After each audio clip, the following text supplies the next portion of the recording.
Lekker om weer vanoggend hier te wees. Jy wat my nog nie gesien het nie, ek is Nico Erasmus. Ek is van Woester daar in die Weskaap. Hulle sê ons, daar is die Weskaap hoort eintlik in Transvaal is. Ons pas net op vir julle tot jy sê word. So, ek is van daai kant.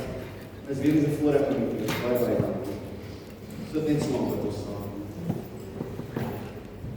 Here in Hemelse Vader, ek wil vir U dankie sê vir hierdie wonderlike geleentheid wat ek en my gesin het om hier saam met hierdie lede van die liggaam van Christus te kan kom aanbid, Vader. Here, want hierdie dag gaan oor U. Hierdie dag gaan nie oor my nie, dit gaan nie oor enigiemand van ons vanmôre hier nie, dit gaan oor U, Jesus Christus. My gebed is, Vader, dat U ons harte voorberei en dat hierdie saad wat vanmôre gesaai word, sal veel vrug dra, Vader. Bid dit in Jesus naam. Amen. Ek vra dat julle saam met my blaai na Lukas 5. Lukas 5, vanaf vers 1 tot 11. En die opskrif daar is die wonderlike visvangers en die eerste disippels. Lukas 5 vanaf vers 1. Hy sê, toe die skare by hom aandring, dis Jesus, om die woord van God te hoor, gaan hy by die meer van Genesaret staan, en hy sien 2 skuite aan die kant van die meer lê. Maar die vissers het van hulle af weggegaan en was besig om die nette uit te spoel. Toe klim hy in een van die skuite wat aan Simon behoort en vra hom om 'n entjie van die land af weg te vat. En hy het gaan sit en die skare van die skuit uitgeleer.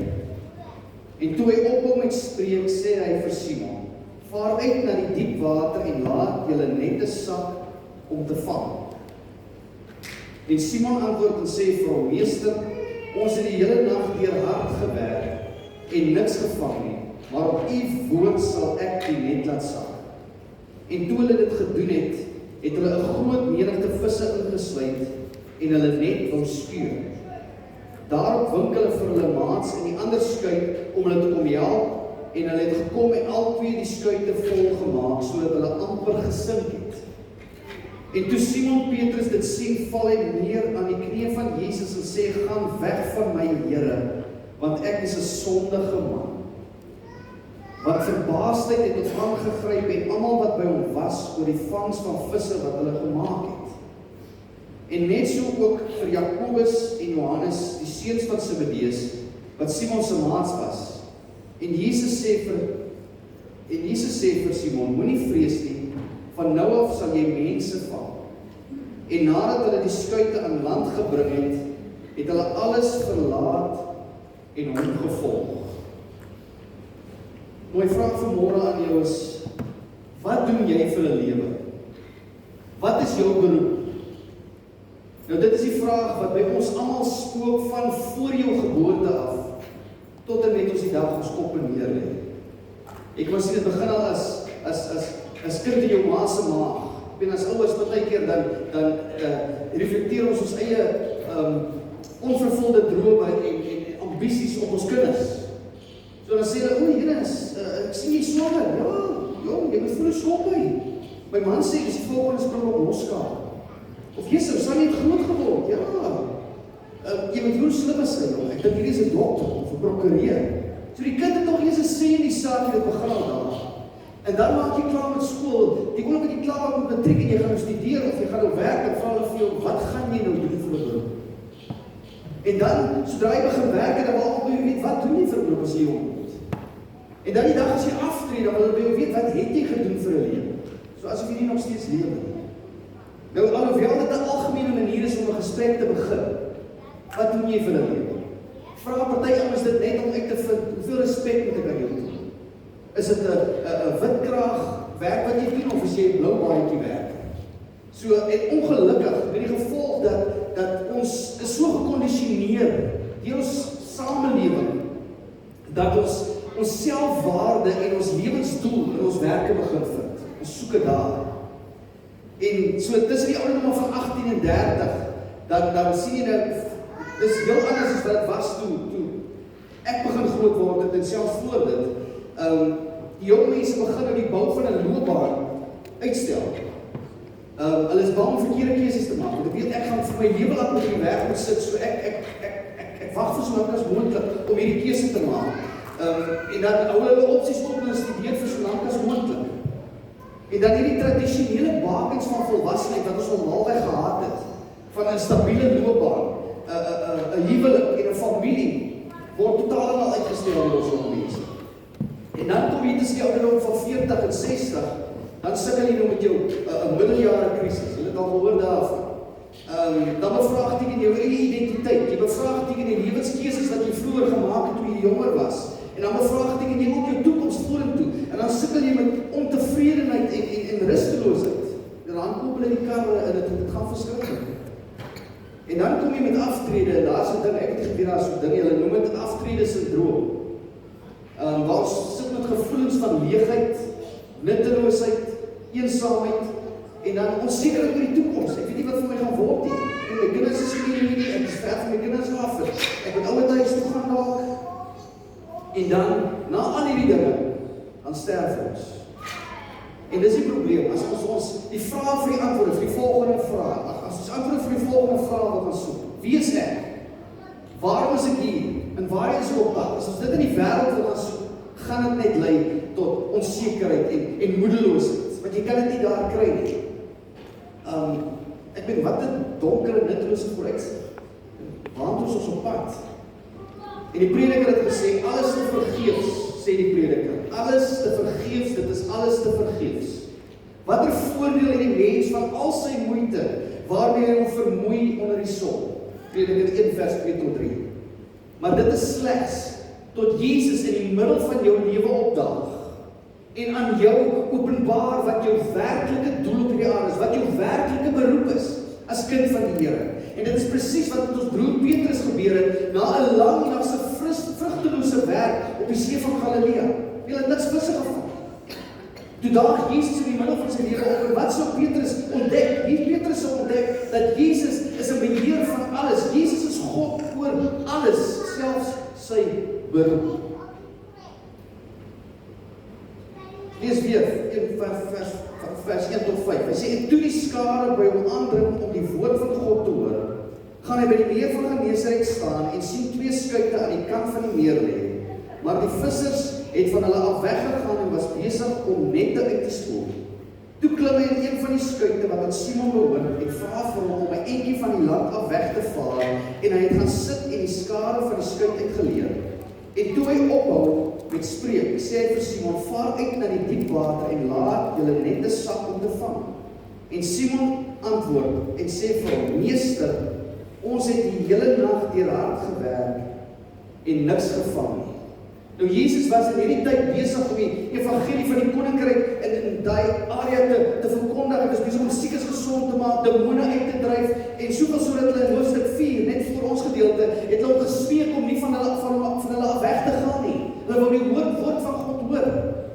En by hierdie geleentheid staan Jesus by die meer van Genesaret, en die skare is besig om hom in te druk, en hy kon nergens gaan nie, dis die water hier agter hom, die mense voor hom, en nou kyk hy om rond, en hy sien toe 2 skuite het die kant geanker lê. En hy klim toe by die een wat aan Petrus behoort. En net om so 'n bietjie afstand tussen hom en die mense te kry. En Petrus was aan die kant besig om sy eie visserman besigheid, hy bepaal met sy eie vissersman besigheid, besig om die nette te was, en die rommel wat dalk in die nette verstrikkel geraak het hierdie nag uit te haal, en die nette wat bietjie geskeur het dalk bietjie heel te maak. Toe Jesus vir hom sê, maar luister, vat my so 'n bietjie dieper in die water. Net so eentjie van die land af weg. En nou kan jy vir jouself dink, kyk dat Jesus se bereidheid om die wil van die Vader te doen. Waarvan dan preek hy? Hy preek nie vanuit 'n kerkgebou soos hierdie vanmôre met 'n preekstoel voor hom nie. Hy gebruik Petrus se boot. Petrus se werksplek gebruik hy as 'n preekstoel om te preek. Ek weet daar's mense wat gevoed moet word geestelik, en dit maak nie saak waar dit is nie. En nou kan jy vir jouself dink, Romeine 10 vers 17 sê dat geloof kom deur gehoor en gehoor deur die woord van God. So, om gelowig in Christus te word, as jy 'n disipel van Christus wil word, moet jy die evangelie van Christus hoor. Jesus sê, my skape ken my stem. So, as jy 'n gelowige wil word, as jy 'n disipel van Jesus word, is jou ore die belangrikste deel van jou liggaam, van die evangelie van die. En so, ongetwyfeld het sekere mense wat op die straat gestaan het en na Jesus geluister het begin om sy disipels te word, want hulle het die evangelie gehoor. En een van die belangrikste wat ons hoor was die kaptein van hierdie boot, en dit was Petrus self. Nou dit blyk dat Petrus op hierdie stadium het Jesus nou al 'n rukkie geken, en hy het Jesus selfs in sy huis verwelkom, maar op hierdie hy het nog nie daai volle oorgawe van disipelskap gemaak. So Petrus moes daai woord van Christus hoor. En net nadat Jesus klaar afgehandel het met sy preek, toe sê hy vir Petrus, vaar so 'n bietjie dieper in en laat sak julle nette, dat ons kan gaan visvang. En hoe ironies, ek meen, hier is Jesus, die seun van 'n timmerman, en hy's 'n rondgaande prediker, en nou vertel hy vir 'n professionele visserman wat om te doen. Luister, dit is nou tyd om te gaan vang. Dit maak net nie sin nie. En ek bedoel, wat weet Jesus nou van visvang af? Wat weet hy van visse af, reg? Nou, ek ben Petrus op die staan moeg, maar beleefd sê hy vir Jesus, Here, toestande op die meer is nie van so aard dat ons kan vis vang nie, Here. Ek het heel nag probeer, ek ken vis, dis my werk, dis my brood en botter. Ons het heel nag alles probeer, ons het niks gevang nie. Ek wil nou net my nette skoonmaak en heel maak. Ek is moeg, ek is honger, ek wil bietjie gaan rus, want vanaand as dit donker word, dan is die visse weer aktief, en terwyl die res van die mense gaan lê en slaap, sukkel ek weer van vooraf om brood op my tafel te sit. Here, dit wat heilig is en geestelik is u besigheid, maar dit het niks hier met my werk hier te doen nie. Elke ding in sy plek, dit is apart, Here. So, hier is my werksplek. Nou ironies genoeg, met al die praatjies wat ons het, van dat jy jou identiteit en jou lewensdoel in jou werk kan vind, is daar 'n mantra wat ons altyd hoor, is, hou jou persoonlike lewe, jou persoonlike probleme los onder die deur. Nou dit is 'n gesegde wat jou werkgewer gewoonlik gebruik, of die werknemer gesê, luister nie, los jou persoonlike goed by die huis, hier moet jy jou fokus bepaal op die werk, so dit geld maak. So daar is 'n dualisme tussen werk en jou huis, die idee dat jou persoonlike en jou werkslewe aparte, opponerende magte is wat gebalanseer moet word. Partykeer val die een uit mekaar uit omdat die ander een verlig, en so daar's hierdie idee. Maar daar is 'n werklikheid, leef niemand so nie, want jy kan nie so leef nie, jou werkslewe is deel van jou persoonlike lewe, soos Petrus sê daar. En dis net so goed jy sê vir my, die Engelse mense sê vir my, luister hier praat ons vlot Engels, los jou Afrikaanse aksent asseblief by die deur. Dis nie moontlik. Net so goed ek los my maniere by die huis, en dis privaat. My ouers het my dit geleer, ek hoef nie werk toe te bring hier, reg. Nou verbeel jy stap in die mall besig om inkopies te doen, en window shopping te doen, en skielik val iemand hier voor jou neer, besig om 'n hartaanval te kry. En nou, almal die skare kom nou rondom hierdie persoon by mekaar, en nou roep julle iemand, jy is hier dokter, wat kan help? En skielik sien jy vir Koos daar aan die ander kant, jy ken vir Koos as 'n dokter, en jy roep vir Koos en sê, kom help, asseblief, het lyk of die ou 'n hartaanval kry. En Koos kom daar, en hy loer so tussen die skare deur, en hy loer so, en hy sê, Jesus, maar dit lyk nogal ernstig. En hy krap in sy sak, en hy sê, dis my kaartjie, dis nou my privaatheid, ek het so halfuur terug uitgeval, bel my maandag, miskien kan ek help. Dis 'n verregaande idee. Die idee om werk en jou persoonlike lewe te skei, dit werk nie so. En op 'n manier het ons as Christene ingekoop in hierdie idee, dat daar 'n onderskeid tussen die heilige en die alledaagse is, 'n onderskeid tussen die heilige en die onheilige. Ek het my private Christen lewe, en dan het ek my professionele werkslewe. Dis twee verskillende goed. Daar's 'n verwydering tussen kerk en werk. Maandag tot Vrydag het ek my professionele werkshoed op my skoolhoed of my universiteitshoed. Saterdag het ek my familie en my rugbyhoed op. Sondag het ek dan het my prim en proper heilige hoed op in 'n Sondag. Ek dink dis kerk. Dis Jesus se dag. En maandag begin alles weer van voor af. Ek ben by die werk moet ongelukkig. Dit is 'n onheilige plek met onheilige mense, onheilige gesprekke en onheilige gebeurtenisse. Ek weet die aktiwiteit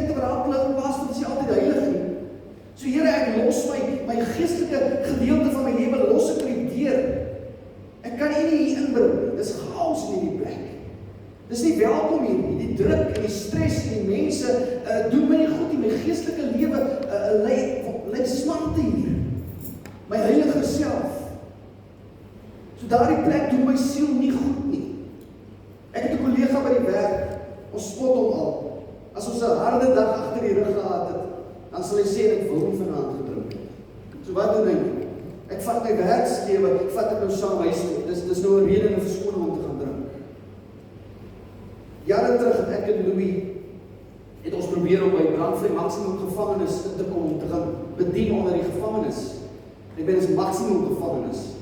En ons kon nie inkom as 'n gemeente, ons het sukkel, ons kon nie. Ons het een van die ander gemeentes wat wel by Woester gevangenis in is, en ons gevra, kan ons nie saam met julle net ingaan nie. Hulle sê eers oomblik ja, en toe bel hulle my en sê nee, sorry, ons ken julle nie. En met die gesukkel, toe laat weet iemand vir ons kan miskien deur Kairos gevangenisbediening, kan ons daar by Brandvlei Maximum.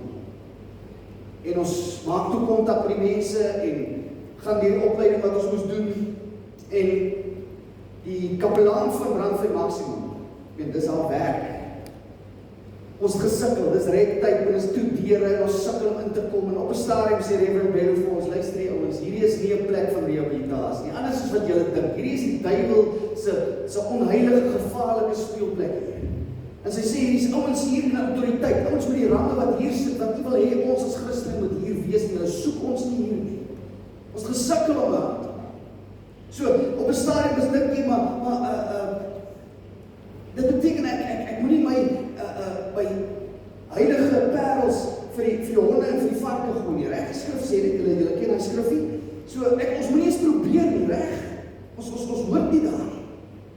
Dit is te vergeefs. Maar hier is dit totaal en al teenstrydig met wat Jesus vir ons sê. Markus 16 vers 15 sê hy vir ons die volgende. Markus 16 vers 15. Hy sê hier, en hy het vir hulle gesê, dis Jesus, gaan die hele wêreld in en verkondig die evangelie aan die ganse mensdom. Nie net aan wie jy dink nie, wie jy voel is reg nie, verkondig dit aan almal. So weksdaeoggende, wanneer jy gereed maak vir werk, sit Jesus reeds in jou werksbootjie, jou professionele plek, met jou werkshoek, met jou skoolhoek, met jou universiteitshoek, met jou pensionaarshoek op. En hy sê vir jou, gaan so 'n bietjie dieper in. Laat sak jou net sodat ons mense kan vang. Hy's reeds daar. Vir Jesus daar geen, wanneer dit kom by die red van siele, is daar geen verskil. Geen dualisme tussen privaat en Christen lewe, tussen professionele werkslewe nie. Daar is nie. Daar is net jy as Christen, as kind van die Here, met die Heilige Gees van God binne in jou. Lukas 5, vanaf vers 5 weer. Jesus sê vir Petrus, gaan bietjie dieper in, laat sak julle net sodat ons kan vang. En Simon antwoord sê vir hom, meester, ons het die hele nag deur hard gewerk en niks gevang nie, maar op u woord sal ek die net laat sak. En toe hulle dit gedoen het, het hulle 'n groot menigte visse ingesluit en hulle net wou skeer. Daarop wink hulle vir hulle maats in die ander skuit om hulle te kom help, en hulle het gekom en al twee skuite vol gemaak sodat hulle amper gesink het. En toe Simon Petrus dit sien, val hy neer aan die knieë van Jesus en gaan weg van my, Here, want ek is 'n sondige man. Want verbaasd het hom aangegryp en almal wat by hom was oor die vangs van visse wat hulle gemaak het. En net so ook vir Jakobus en Johannes, die seuns van Zebedeus, wat Simon se maats was. En Jesus sê vir Simon, moenie vrees nie, van nou af sal jy mense vang. En nadat hulle die skuite aan land gebring het, het hulle alles verlaat en hom gevolg. So ten spyte van al Petrus se besware, Here, ons het die hele nag gevang, ons het probeer, ons het niks gevang, ten spyte van al dinge, kom hy en hy sê meester, en hierdie woord meester beteken enige bestuurder of 'n opper persoon in beheer van iets daar. Dis altyd hierdie woord meester beteken. Dit beteken nie Israel die gesag nie. Hy sê maar op u woord, omdat dit u is. Nie dat u vir iets van visse afskeid nie, maar ek vertrou u, Here, ek gaan dit doen. Ek wil u nie offend nie, glad nie. En wat is die resultate van Petrus se gehoorsaamheid? Die ondertrui net in die water raak, dus daar skielik beweging in die water. Ek kan dit net sien. En skielik begin hierdie visse en hierdie nette begin inspring. En skielik raak hierdie nette swaar en die nette begin skeur en die boot begin vol raak. En skielik moet Petrus 'n noodkreet uitstuur, 'n SOS na Johannes lid aan die kant. Op die strand sê kom help ons want ons is besig om te sink in hierdie kant. En toe hulle bykom, toe raak dit 2 nette wat vol raak en die boot raak vol en toe raak skeurende nette raak toe 'n sinkende boot. En daar's geen twyfel nie, te midde van al hierdie chaos, moes iemand op 'n stadium geskree het, "Wow, stop nou! Dis genoeg! Ons is besig om te sink." En Petrus, die professionele visserman, stom geslaan. Hy het al alles gesien, maar dit het hy nog nie gesien. Dit het hy nog nie beleef. Hier is hierdie seun van 'n timmerman, 'n rondgaande prediker, en kyk wat gebeur hier. En skielik tref dit hom. Hierdie is nie 'n gewone man nie.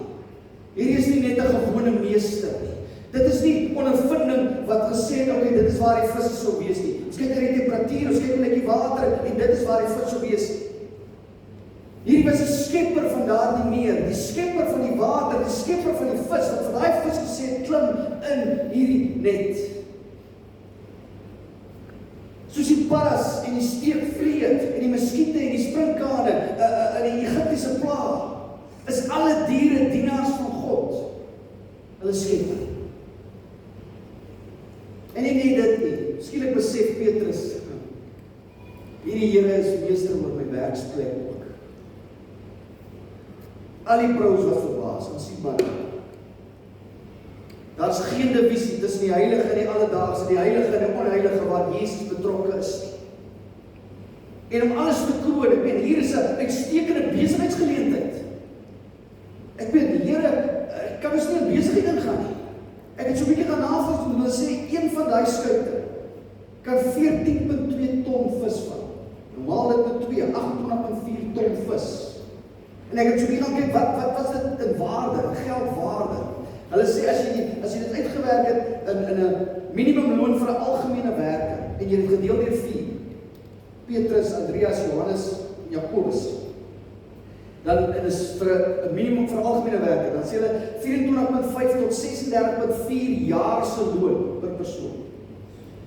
As jy dit omgesit het in 'n professionele persoon se salaris, dan werk dit uit 12,1 tot 18,2 jaar se salaris per persoon. Dis die vis wat in daai skuit was. Maar in plaas daarvan dat Petrus vir hom sê, Here, U kan net op die strand staan, ons sal die visse vang, ons gaan die helfte, ons kan skatryk word. Wat sê Petrus?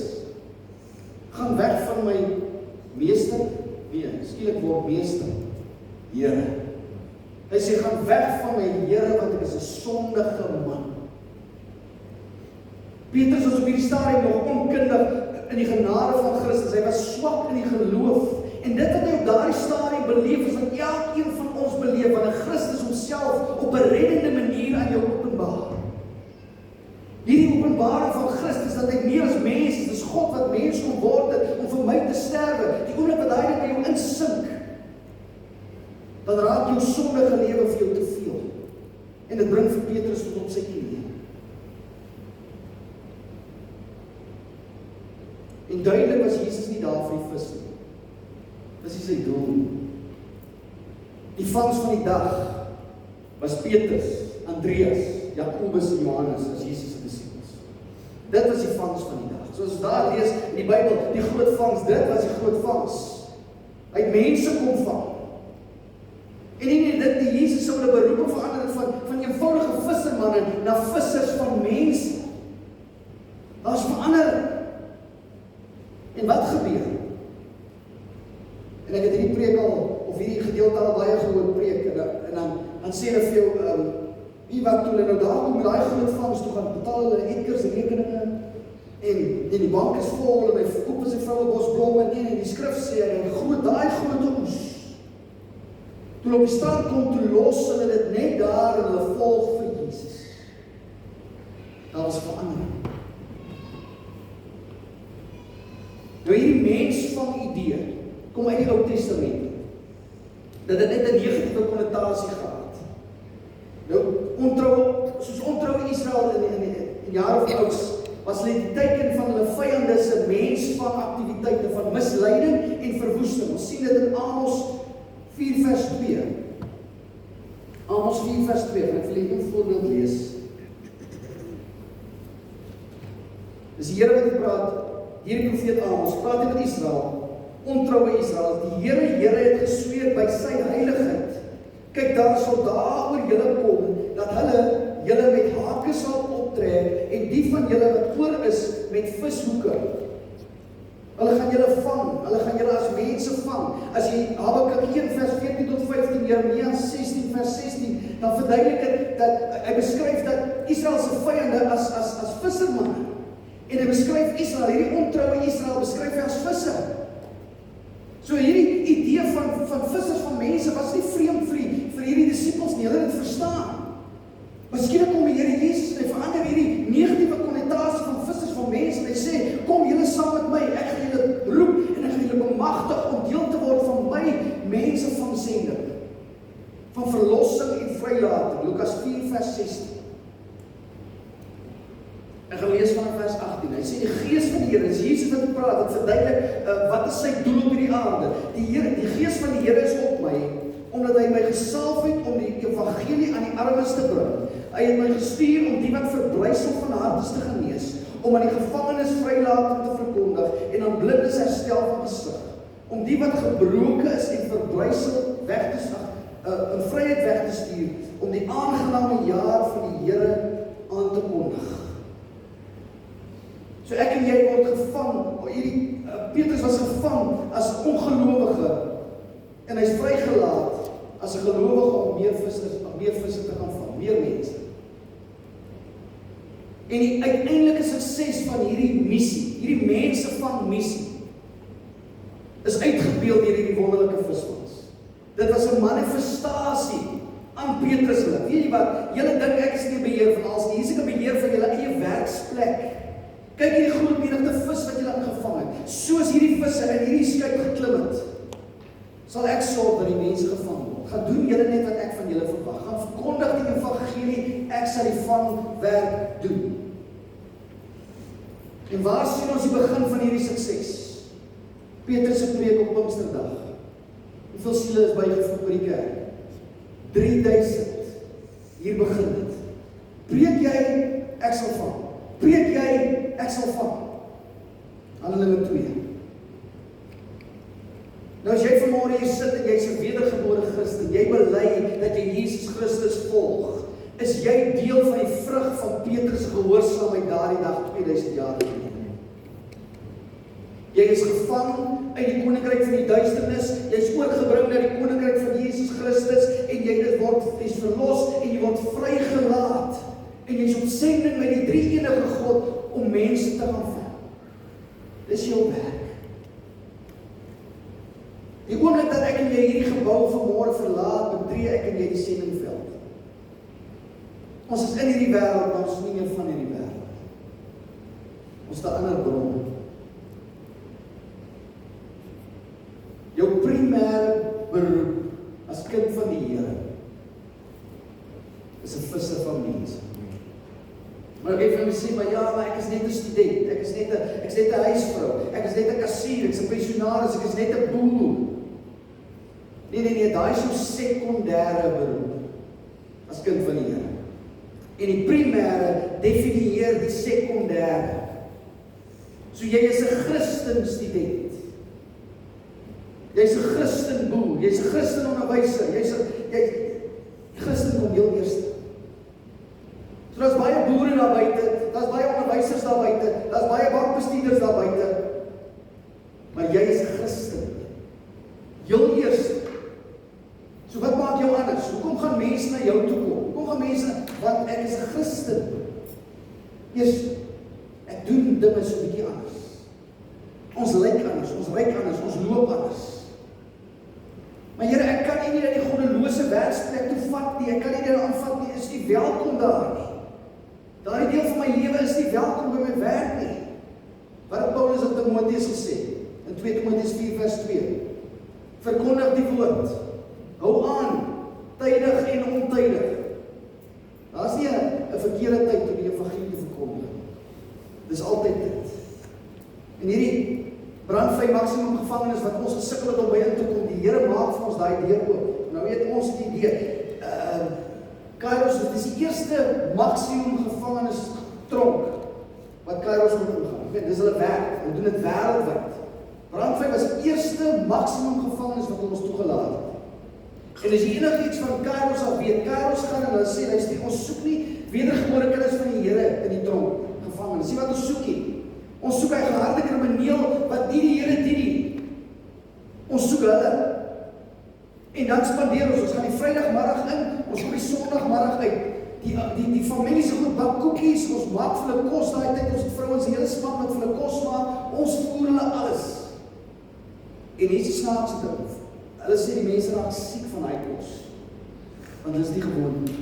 En dis boerenkos wat hulle eet. Dis koekies. Ons gee hulle die koekies om saam te vat. Hulle gaan deel dit buite met hulle selmaats wat nie daar is nie. En so, waar kry jy dit? Wat gebeur daar? En ek was die leier van daai spesifieke naweek.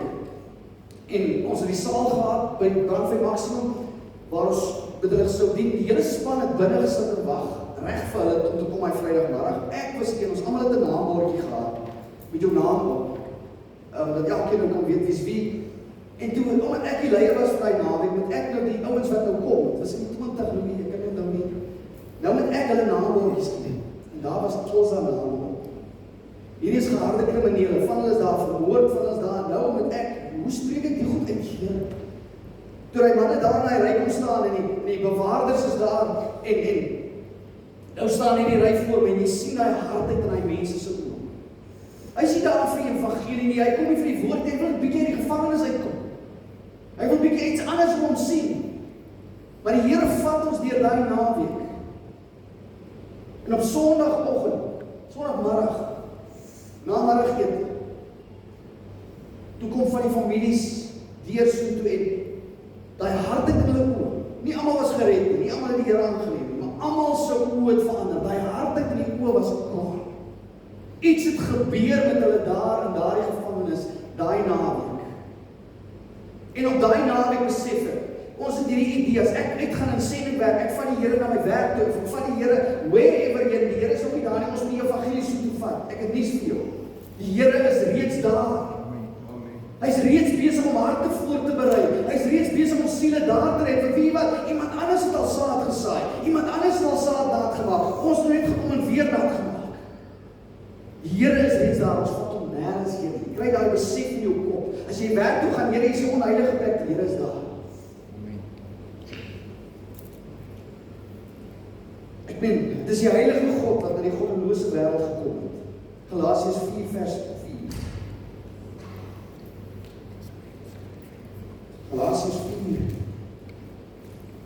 Hy sê, maar toe die volheid van die tyd gekom het God sy seun uitgestuur, gebore uit die vrou, gebore onder die wet, om die wat onder die wet was los te koop, sodat ons die aanneming tot kinders kan ontvang. Hierdie God kom word mens in hierdie goddelose wêreld wat hom nie ken nie, wil ken nie. Hy sê, ek het julle gesterf toe julle nog sondaars was. En hierdie God kom word die vriend van tollenaars en sondaars, gebroke mense. En hy bring vir ons vrede tussen ons en God, want dis wat ek en jy soek. En daar is net een weg tot vrede met God, en dis die kruis van Jesus Christus. Daar is nie 'n ander weg nie. En ek en jy is gestuur om dieselfde te doen. Matteus 18, vers 19. Dis Jesus net voor hy opvaar, sê hy vir hulle, gaan dan heen, maak disippels van alle nasies, doop hulle in die naam van die Vader en die Seun en die Heilige Gees, en leer hulle om alles te onderhou wat ek julle beveel het. Waar jy ook al beweeg, laat sak jou nette. Die Here sal die vangwerk doen. Nou ek wil sê, maar ek weet nie om te evangeliseer nie, waar begin ek? Is dit net vir pastore en vir sendelinge nie? Ek het nuus vir jou, as jy 'n wedergebore kind van die Here is dit binne in jou wedergebore DNA. Jy's 'n visser van mense, jy's nog net nie geleer hoe om dit te doen nie. Dis die probleem. Jy is 'n sendeling. Ek ben jy kan op plekke ingaan waar ek nie ingaan. Ons kinders kan op plekke ingaan in die skole of universiteite waar ek nie kan ingaan of jy nie kan ingaan nie. Hulle sendelinge daar. En hier is vir jou 6 punte. Hoe doen ek dit? Hoe laat sak ek hierdie nette, Here? Wys vir my. Heel eers moet jy weet, jy is gemagtig deur Christus. Ons bly nog steeds hier in Matteus 28, so lees net vers 18. Hier is wat hy praat, hy sê, aan my is gegee alle mag in die hemel en op aarde. So wie het alle mag op hemel en op aarde, is Christus. In hierdie mag sê hy, gaan dan jene maak disippels. So jy is deur Christus bemagtig, ongeag wie wat sê. God het gepraat. En dan moet jy weet dat die Heilige Gees sal jou herinner aan Christus se woorde. Johannes 14 vers 26. Johannes 14, 26. Maar die Trooster, die Heilige Gees wat die Vader in my naam sal stuur, hy sal julle alles leer en sal julle herinner aan alles wat ek vir julle gesê het. En jy kan verseker wees van Jesus se teenwoordigheid. Weer Matteus 28, vers 20. Hy sê, kyk, ek is met julle al die dae tot aan die volëinding van hierdie wêreld. Jy stap nie alleen nie. Hy is met jou. Maar ek kan nie die evangelie verkondig nie. Al wat jy moet doen, begin hier. Kort, informele gesprekke met jou medewerkers, waar jy net jou geloof mention. Jy wat ek is gelowig, glo in Jesus. Dit begin daar, klein.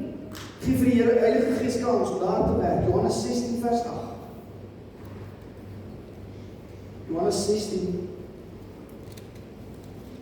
vers 8. Hy sê hier, en as hy, die Heilige Gees kom, sal hy die wêreld oortuig van sonde, van geregtigheid en van oordeel. So weer eens, dis nie jou werk om te oortuig. Die Heilige Gees gaan doen.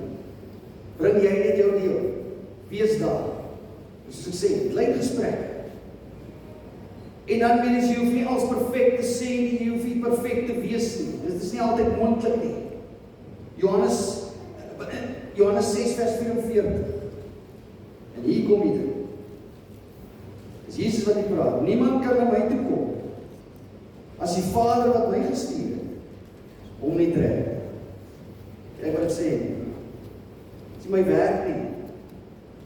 Ek verteenwoordig hom net daar. Na 1 Korintiërs 3 vers 6 tot 7. Dis Paulus wat hy praat. Hy sê ek het geplant die woord van God. Apollos het nat gemaak, maar God het laat groei. So is dan hy wat plant of hy wat nat maak niks nie, maar God wat laat groei. Al wat jy moet doen is plant. Al wat jy moet doen is nat maak waar iemand anders geplant het. Dis ons werk, dis al wat ons moet doen. Hy laat groei. Hy red siele. Al wat jy hoef te doen, daar by jou werksplek, daar waar jy in die ry stap by die winkel, om goeders te gaan koop, leef jy 'n lewe van integriteit.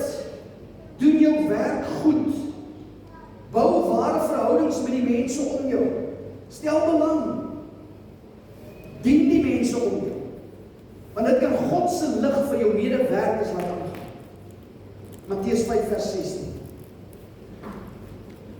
Hy sê, laat julle lig so skyn voor die mense, dat hulle julle goeie werke kan sien en julle Vader wat in die hemel is, verheerlik.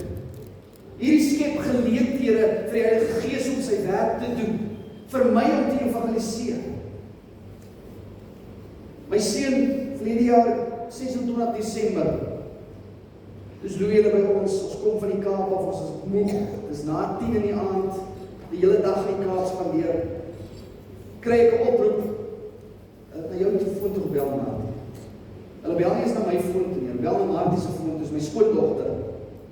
En sy sê vir my, Jason, my oudste seun, is vroeër die aand, sy met sy bodyboard uit, by Onderus strand, en hy's weg. Die seestroom het op hom gesweep. Dis nou al na 10 in die aand. Dis donker, dis mistig, dis chaos. My skoondogter is hysteries met die foon. Ek sit in woeste. Hulle weet nie wat om te doen nie. Ek sê vir hom, ek is nou daar, ons ry nou. So moes ons is, Louis het ons gevat vir my en vir Darren en vir Angelique. En ons is deur aan Maanus. Wat doen ek? Ek bid, ek probeer sterk wees vir hulle. Mense hysteries, my kind is weg. En hulle probeer roep. Amorey sê het hom geroep, verlang kon hulle hoor, maar hulle kon hom hoor, maar hulle kon nie sien nie. En niemand weet wat om te doen nie. En ons is nog op pad Hermanus toe. toe lei my foon, of Louis se foon, toe sê hulle maar, hulle het hom gekry, hy lê in die hospitaal, hy's verklein, hy's op water, maar hy's okay, ons sal by die hospitaal kry. En toe ons daar kom, toe ek in die hospitaal ingaan, toe sê Jason vir my, toe die suster hom uit, hy was vir ure op die water, en hy's 'n sterk klop. En hy hou vas aan hierdie bodyboard, hy sê, hy was later so moeg, hy kon nie meer vashou. Hy's verklein, hy's dors, en hy het gedink hy gaan doodgaan. Hy sê 2 kilometer uit het hom gekry. En terwyl almal op die strand skarrel, en die mekaar is, dis flitsligte, en almal soek, en hulle weet nie wat te doen, skree, niemand antwoord nie. Toe kom daar 'n lewensredder aangehardloop. Amorele sê, hy het gekom, hy het met niemand niks gepraat nie, hy het sy flippers aangetrek, hy het in hy donker see ingeduik, in hy mistige omstandighede ingeswem, waar kry jy die ou in hierdie grote see? En Jason sê op die stadium toe, hoor hy iemand roep na hom. En hy roep terug, en uiteindelik kom die lewensredder by hom uit. Ek ben daar sal op die see, 2 kilometer uit weg van die strand af. Dis mistig, dis donker, dis lewensgevaarlik, want hulle is nog nie, die lewensredder is nou by hom, maar hulle is nog nie gered nie, as nie 'n boot nie. Jason is besig om van die ding af te gly, hy kan nie vashou meer nie. En daai lewensredder kom en hy sit sy arm om Jason en hy help hom vashou in hierdie ding. En ek ben, jou eerste gedagte, ek net dink, dis daai lewensredder se brood en botter, dis wat hy doen vir 'n lewe. Ons is nog nie gered nie, en wat is daai lewensredder se eerste ding wat hy daar doen? Hy vra vir Jason, daai ken Jason van geen kant af. En hy vra my seun, is jy 'n Christen? Op daai see. Hy vat die Here, hy het geweet, Here Jesus is reeds daar. En toe Jason vir hom sê, maar ja, ek is 'n Christen, ek glo in Jesus, so sê hy, hou vas, die Here gaan ons in die Here dra. Hou jy net vas. En dit is die verskil. Daai lewensredder was nie net 'n lewensredder nie, dit was 'n Christen lewensredder. Toe Jason in die hospitaal uitkom, toe hulle 'n geskenkie opgemaak het om vir jou te gaan dankie sê vir jou ontmoet. Toe laat weet hulle van wie jy ontmoet wees nie. Hulle is net bly jy's gered. Gaan jou goed. Dis die verskil. Daai ou het geweet, ek van die Here nêrens heen nie. Daar op daai see is Jesus reeds. En hy was bereid om, so sê, hy was bereid om die evangelie net daar te verkondig. Net daar. So wat doen jy vir 'n lewe? En ek het nie vir jou, as Christen leef jy nie meer. Galasiërs 2 vers 20, ons ken dit aan.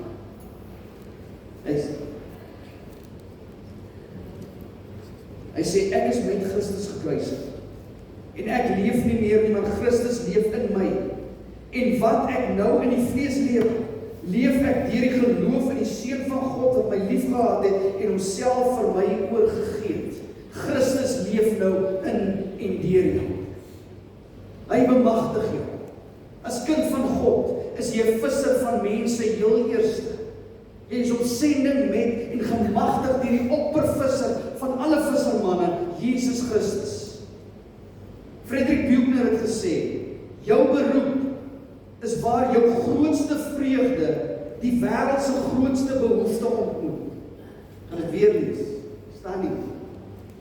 Jou beroep is waar jou grootste vreugde die wêreld se grootste ontmoet. Sy grootste behoefte ontmoet. Dis jou beroep.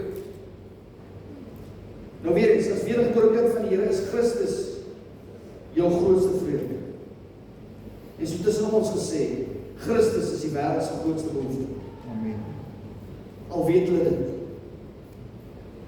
So vra die Here, wanneer jy môre werk toe gaan, skool toe gaan, universiteit toe gaan, vra die Here om vir jou net vir onderskeiding en sê, Here, wys my waar is U reeds besig hier, want hy is reeds besig daar. En dan Here, gee my die waagmoed om saam met U te stap. Wys my waar kan ek deel raak hiervan. So gaan 'n bietjie dieper. Laat sak jou nette. God sal die vangwerk doen.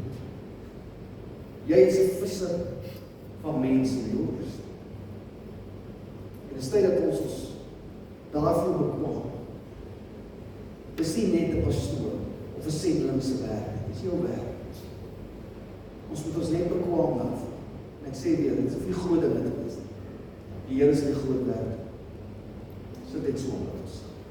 Vader, of U baie dankie sê, dat U my siel kom red. Here, ek verdien dit nie.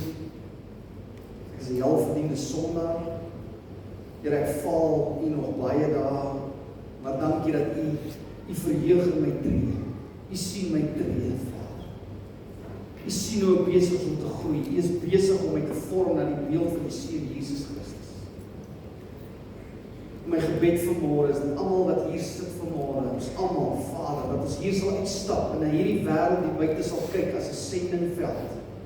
Dat ek na my skool, na my werksplek, na my plaas sal kyk as 'n sendingveld. Hierdie is 'n plek waar ek die Here dien, waar ek die evangelie van Christus Jesus verkondig, waar ek dit uitleef. En my gebed is, Vader, dat U die vangwerk sal doen. Here, maak die skuite vol vanmôre. Ek bid, Here, dat hier 'n herlewing in hierdie gemeente sal kom, Vader, dat hierdie dorp sal tref. Dis my gebed, Here. Maak die skuite vol. Red die siele, Vader, want ons kan dit nie doen nie.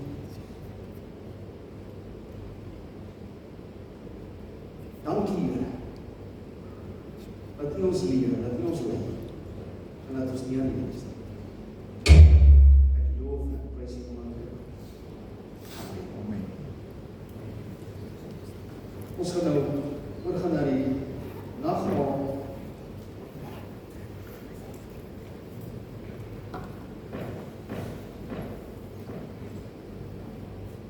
Nou die nagmaal, daar is 'n diep skakel tussen dit wat ons vanmôre hier gaan doen en die groot opdrag. Wat is die groot opdrag? Gaan dan heen, maak disippels van alle nasies. Daar's 'n konnotasie tussen dit en daai. Jy kan nie die twee van mekaar af wegvat nie. En ek wil met die nagmaal dit ons vanmôre hier doen, ons herdenk dit wat Christus aan die kruis van Golgotha vir ons gedoen het, reg? Hy het ons vrygekoop, hy het ons bemagtig om te gaan doen, en dan kom die groot opdrag, en die Here sê vir ons, gaan nou heen. Dat het julle nou hier aan mekaar herinner. Julle herinner mekaar. Ek het gister gesê, Paulus kon nie genoeg kry van die evangelie nie. Paulus kon nie genoeg kry van wat Christus vir hom gedoen het. Gaan lees maar, daai briewe. Dan praat hy met 'n kerk, geredde mense. Hoe wonderlik die Here vir hulle is, hoe die Here deur hulle werk en alles, en dan sê ek kan nie wag om by julle te kom sodat die evangelie aan julle kan verkondig nie. Wat? Hulle het al die evangelie gehoor. Ja, want ek wil hê julle moet dit weer hoor en weer hoor en weer hoor. Dit is wat hierdie vanmôre is. Herinner mekaar. En dan as jy dit gedoen het, ons mekaar herinner, ons bekragtig en bemagtig, stap ons hier uit, ons gaan vertel wat die Here vir ons gedoen het. Dis wat ons vanselfs moet doen. En dit is die doel van die kerk. Dis daai siklus van herinner en onthou en sending. Dis ons werk. Ons het geen ander werk nie. As jy dink jou werk en jou beroep is die einde, is die alfa en die omega, nee, dan kom 'n dag wat hierdie stop. En wat ewig is hier. Die siele wat gered is. Dis waarvoor ons hier staan. Dis waaroor hierdie gaan. Vra dat die wat my gaan help na vore sal kom asseblief.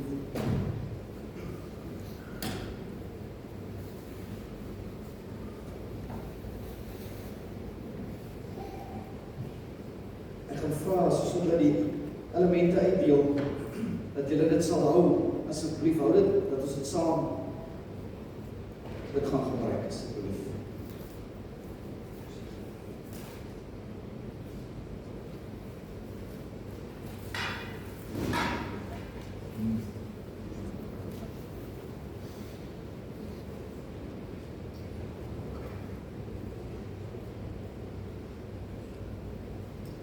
In Korintiërs 11, Paulus wat hy praat, hy sê, want ek het van die Here ontvang, wat ek ook aan julle oorgelewer het, dat die Here Jesus in die nag waarin hy verraai is, brood geneem het, en nadat hy gedank het, het hy dit gebreek en gesê, neem, eet, dit is my liggaam wat vir julle gebreek word. Doen dit tot my gedagtenis. Net so op die beker na die ete met die woorde, hierdie beker is die Nuwe Testament in my bloed, doen dit so dikwels as julle daaruit drink, tot my gedagtenis. Herinner mekaar. Want so dikwels as julle hierdie brood eet en hierdie beker drink, hoor wat sê wat doen julle? Hy sê so dikwels as julle hierdie beker eet, of hierdie brood eet en hierdie beker drink, verkondig julle die dood Wat is jy besig om te doen vanmôre? Julle preek die evangelie. Dis wat hy sê, sê ek, is die woord wat so sê. Ek gaan dit weer lees. So dikwels soos wat julle hierdie brood eet, en hierdie beker drink, verkondig julle, die pastoor? Nee, die wat deel nie meer. Verkondig julle die dood van die Here Jesus Christus, totdat hy weer kom. So ek vra weer, so dat ons nou die elemente uitdeel, hou dit, ons gaan ons hou dit net, en ons gaan dit saam geniet. Baie baie.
soos jy die broodjie vat, wil ek hê jy moet dit besef, sien dit in Jesus hoe hy liggaam van Christus vir my en jou gebruik is.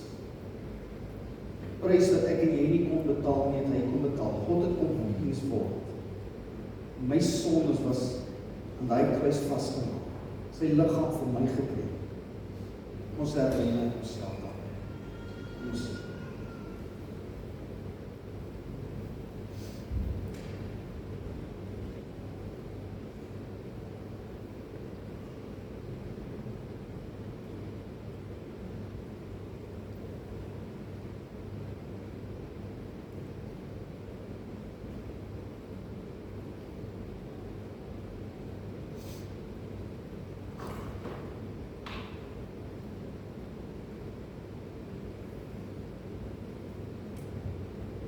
En dan die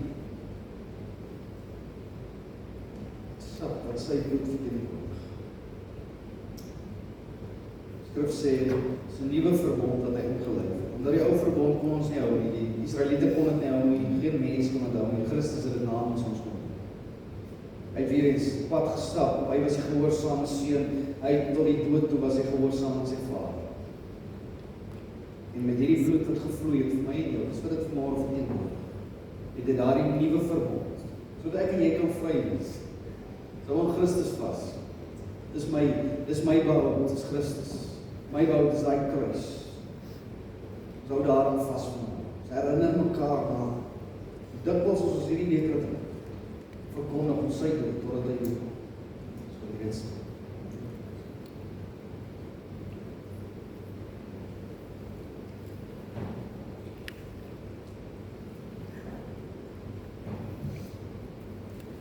Here in Hemelse Vader, dankie vir hierdie tafel.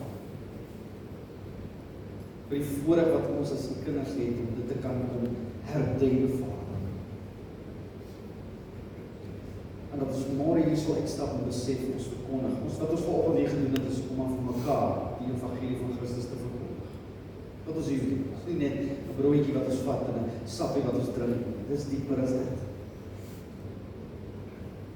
Vader, my gebed is, gee ons daai waagmoed. Dit wat ons nou hier herdenk het, die feit dat ons siele gered is deur Christus Jesus, dat ons dit dan buitekant sal gaan uitleef en sal gaan vertel, wat dit in Jesus is.